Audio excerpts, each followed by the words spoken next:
Siguro 5 minutes lang ito. Ano ba yung abomination of desolation? Well, ang abomination of desolation po, ito po yung Antikristo, lalapastanganin niya yung templo, makinig po mabuti, lalapastanganin niya yung templo at kanyang itatanghal na siya ang Diyos. So, ito po ang kalapastangan ng walang pangalawa. Kalapastangan ng walang kapara. Kalapastangan ng walang kaparis.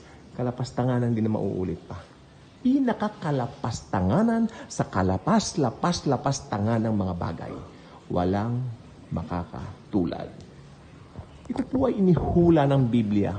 Pag ang Biblia ang nanghula, bukod sa espesipiko at totoong mangyayari, ito po ay may bigat na hindi kayang tumbasan ng kahit na ano paman. Ngayon, kailan magaganap ito? Magaganap po ito after yung first 3.5 years, no? Doon po magaganap ito. Papayagan ng Antikristo na ang temple ay maitayo muli. Pag naitayo na po ang temple, ito po yung third temple, syempre wala na pong iba, no po? Mag-aalay po muli mga Hudyo. Pag naitayo niya yan, masaya sila. Natural, they will going to celebrate that event dahil, wow, at last, what we are waiting for is here. Okay. But right after that, after that 3.5 years, no? Pupuntang Antikristo ron, sabi niya, stop doing that. I am God. That's it. Yun na po yung quote ng Diyos. Yun na po yung Great Tribulation. Kasi ang buong 7 years, ito po yung tribulation period. Pero pagpatong at pagtungtong ng 3.5 years, that will be the Great Tribulation. The Great Tribulation. At dyan na po yung kalapastangan ng walang kapara. Walang kaparis, walang katulad, hindi na maulit pa. Akalain ninyo, isipin niyo po ito, pagkatapos ng event na yon, yung puot ng Diyos, bubuhos na po sa daigdig. Kaya matindi po ang Great Tribulation. Hindi po siya parang, Great Tribulation na ngayon dahil nung COVID-19 nga raw yung mga nagpatatak daw Natatakan na raw ng halimaw. No, hindi po. Sa Great Tribulation, yung mga lindol, hindi po katulad ng mga lindol na, maski sabihin natin, hindi katulad ng mga lindol na inaakala natin malalakas ngayon. No? Walang binatbati yan. Sa Great Tribulation, ang mga lindol ay talagang pagkalakas-lakas. Magaganap po, makinig mabuti, pagdating po ng Great Tribulation, magaganap po ang pinakamalakas na lindol na mararanasan ng mundo at hindi na muling mararanasan pa. Ibig sabihin, ultimately, yun ang pinakamalakas na lindol. Okay? At mangyayari po yan. Dahil salita ng Diyos, ito po ay magaganap sa oras na hindi natin saklaw. Sa oras ng Diyos mismo na si Jesus. Si Jesus ang may akda ng Great Tribulation. Bakit kaninyo? Sapagkat nung si Juan ay pumaroon sa langit, sa kanyang vision of heaven, nakita niya, tumahimik lahat. Sapagkat wala nga pong makapagbukas para tanggalin yung selyo doon sa balumbon. Amen po ba? Kaya umiyak si Juan. Sabi nung isang anghel, do not cry anymore. There is one here worthy of taking off the seal. And that is Jesus Christ. Palakpakan natin si Lord Jesus. Alam niyo bang ibig sabihin nun? Jesus Christ alone is worthy. Jesus Christ alone is sinless.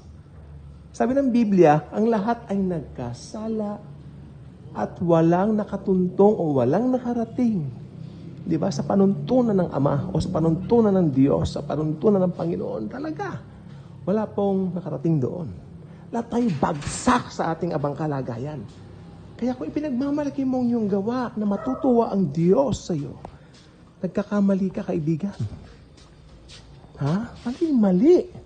Dahil kailanman, a human being na talagang may sin nature na pinanganak, hindi ma-please ang Diyos.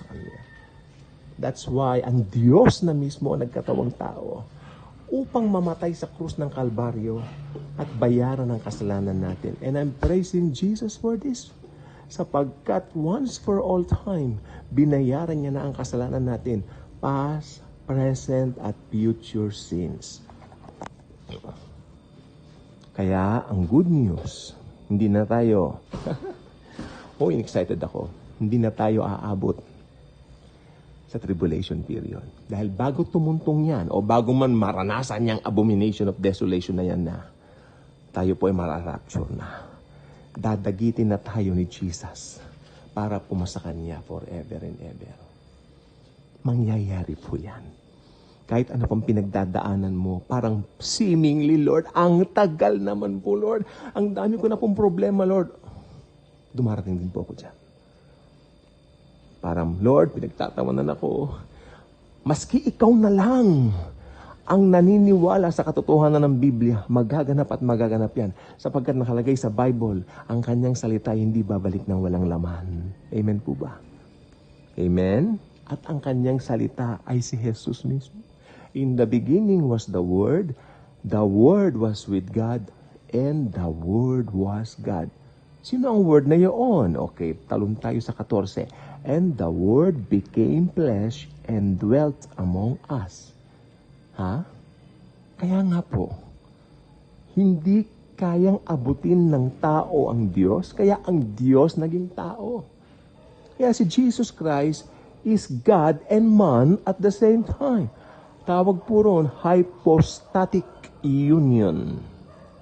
Amen? Amen. Yan po ang katotohanan ng Jesus, ni Jesus. Pag si Jesus Christ ang iyong sandigan, pag si Jesus Christ ang iyong Diyos, kailanman hindi ka mapapahamak. Inilipat ka na mula sa kamatayan, ibig sabihin mula sa kalagayang bagsak, tungo sa kalagayang perpekto, ngunit hindi yun ang iyong perfection. Yung perfection ni Jesus, ibinihis sa iyo, ibinihis sa atin. Yan ang tunay na born again experience. Hindi ang gawa mo. Kung gawa mo lang nakalagay sa Bible, ang ating mga gawa ay basahan lang na marumi sa harapan ni Yahweh. Sino ba si Yahweh? Si Jesus Christ, si Yahweh. Si Jehovah, si Jesus. Meron mga Jehovah's Witnesses ang nagsabi sa amin, hindi raw Diyos si Jesus, maliit na Diyos lang daw siya. They are deadly wrong by that. Because Jesus Christ is God. Amen? Sabi ng aklat ng Hebrews, kailanman hindi niya sinabi sa mga angels ang ganito, ganyan. Preparing sa Diyos Ama. Pero sinabi sa anak, ibig sabihin, hindi lang angel ang anak. Diyos ang anak. Tapos meron pa nakalagay sa Bible, sa lahat ng ipinanganak ng mga babae, si John the Baptist ang pinakamataas, sabi niya. Ibig sabihin, si Jesus Christ ipinanganak din ng babae. Hindi ba babae si Maria? Si Maria po ay 14 years old nang ipanganak niya si Jesus. Ba't sinabi ni Jesus, sa lahat ng pinanganak ng babae, wala nang hihigit pa kay John the Baptist, sabi niya. Paano si Jesus? Ipinanganak din si Jesus ng 14 years old na babae na si Maria. Pero, kaya sinabi ni Jesus yon kasi si Jesus ay Diyos na naging tao. Ibig sabihin, si Jesus, hindi lang siya tao, Diyos siya. Diyos na naging tao. Kaya po si Jesus Christ ay